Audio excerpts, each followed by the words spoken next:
తెలుగు చిత్ర పరిశ్రమలో ఉన్నంత మంది హాస్య నటులు మరే ఇతర భాషల్లోనూ లేరని చెప్పాలి. ఇంతమంది ఉన్నా వారి మధ్య ఎలాంటి పోటీ లేకుండా ఎవరి టాలెంట్ను వారు ప్రదర్శిస్తూ ముందుకు సాగుతున్నారు.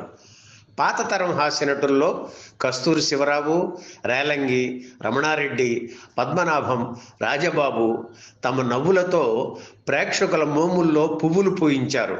అలాగే తక్కువ చిత్రాల్లోనే నటించినప్పటికీ లావుపాటి తన శరీరంతో హాస్య నటనతో అలరించిన నటుడు రామచంద్రరావు. ఈయన పేరు చెప్పగానే పరమానందయ్య శిష్యుల కథ చిత్రంలోని గణపతి పాత్ర మనకు గుర్తుకు వస్తుంది. తెలుగు చిత్ర పరిశ్రమలోని ప్రముఖ హాస్య నటీనటులంతా ఈ సినిమాలో నటించడం విశేషం. ఈ చిత్రంలోనే కాకుండా సువర్ణ సుందరి, భలే అమ్మాయిలు, నేనంటే నేనే, అవే కళ్ళు, విచిత్ర కుటుంబం వంటి అనేక చిత్రాల్లో నటించారు రామచంద్రరావు.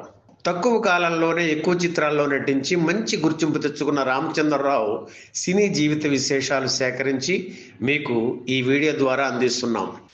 రామచంద్రరావు పూర్తి పేరు గుబ్బూరి వెంకట రామచంద్రరావు. ఆయన స్వస్థలం తూర్పుగోదావరి జిల్లాలోని తుని దగ్గరున్న గొడచెర్ల గ్రామం.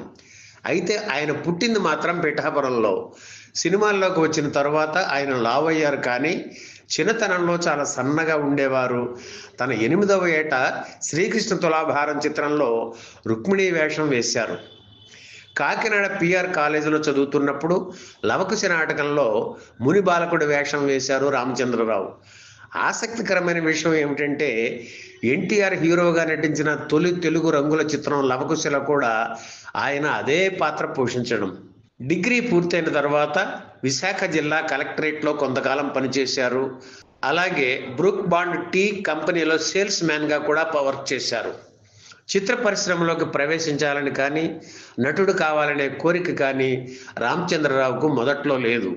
ఈయన తమ్ముడు జీవీఆర్ శేషగిరిరావు అగ్గిరాముడు చిత్రానికి అసోసియేట్ డైరెక్టర్గా పనిచేసేవారు. కోయంబత్తూరులో ఈ చిత్రం షూటింగ్ జరుగుతున్నప్పుడు రామచంద్రరావు తమ్ముడిని చూడడానికి అక్కడికి వెళ్ళారు. ఆ చిత్ర కథానాయకుడు ఎన్టీఆర్తో రామచంద్రరావుకి పరిచయం ఏర్పడింది. అప్పటికే కొంచెం లావయ్యారు రామచంద్రరావు. ఆయన పర్సనాలిటీ ఎన్టీఆర్ని ఆకట్టుకోవడంతో తన జయసింహ చిత్రంలో ఓ వేషం ఇచ్చారు. అలా చిత్ర పరిశ్రమలో అడుగుపెట్టారు రామచంద్రరావు.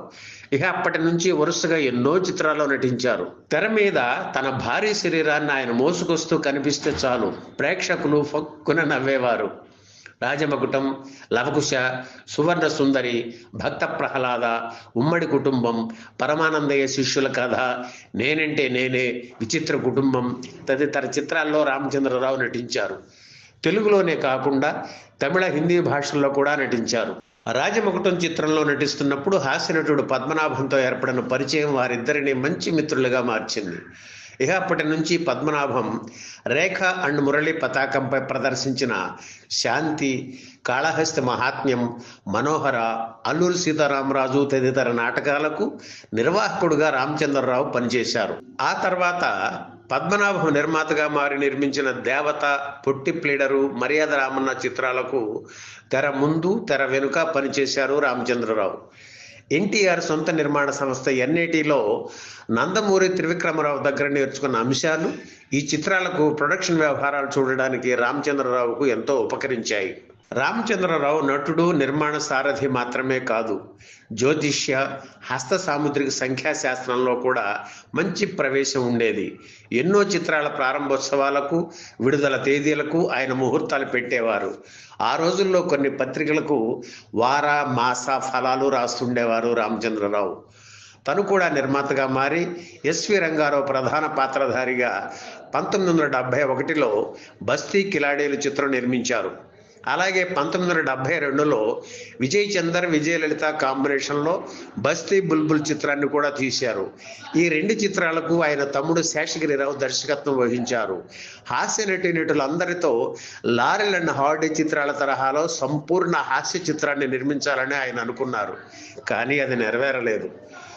మద్రాసు నుంచి బెంగళూరు వెళుతుండగా కారు ప్రమాదానికి గురై 1974 జూన్ 10న బెంగళూరు ఆసుపత్రిలో ఆయన కన్నుమూశారు. భార్య, 2 పిల్లలను, మిత్రుల్ని, అభిమానుల్ని వదిలి అనంతలోకాలకు వెళ్ళిపోయారు రామచంద్రరావు. మరణించే సమయానికి ఆయన వయసు 50 ఏళ్లే. ఈ వీడియో మీకు నచ్చితే లైక్ చేయండి, షేర్ చేయండి, వెంటనే సబ్స్క్రైబ్ కూడా చేయండి.